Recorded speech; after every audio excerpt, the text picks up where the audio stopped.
भंडारा जिल्ह्यात प्रकल्पग्रस्तांच्या मागण्या पूर्ण झाल्या नाही तर येत्या 2 ऑक्टोबरला आमरण उपोषण करण्याचे आवाहन केले आहे। प्रकल्पग्रस्त वारंवार निवेदन देऊनसुद्धा त्यांच्या मागण्यांवर कोणते विचारविनिमय झाले नसून येत्या 2 ऑक्टोबरला प्रकल्पग्रस्त नागरिकांनी आमरण उपोषण करण्याचे आवाहन केले आहे। आज जे मीटिंग घेण्यात आली विश्राम भवन भंडारा इथं, त्यामध्ये असा निर्णय घेण्यात आला आहे, आमच्या मागण्या ज्यापर्यंत पूर्ण होत नाही, जर निवेदन दिल्यानंतर आमच्या मागण्या शासनाने पूर्ण केल्या नाही तर येत्या 2 तारखेला आमरण उपोषण आम्ही करणार आहोत। हे आम्ही शासनाला निवेदनाद्वारे कळवण्यात येतं।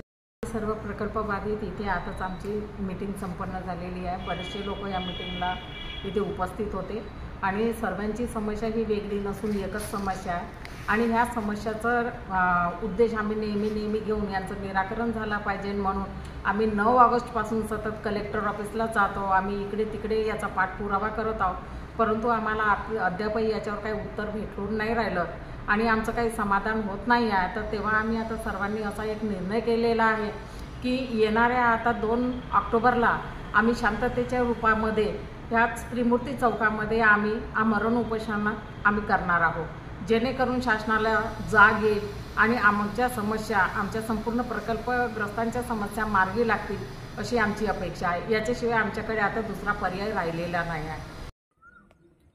बनवा व्हिडिओ, पाठवा व्हिडिओ, आम्ही तुमच्या न्याय हक्कासाठी लढा देऊ।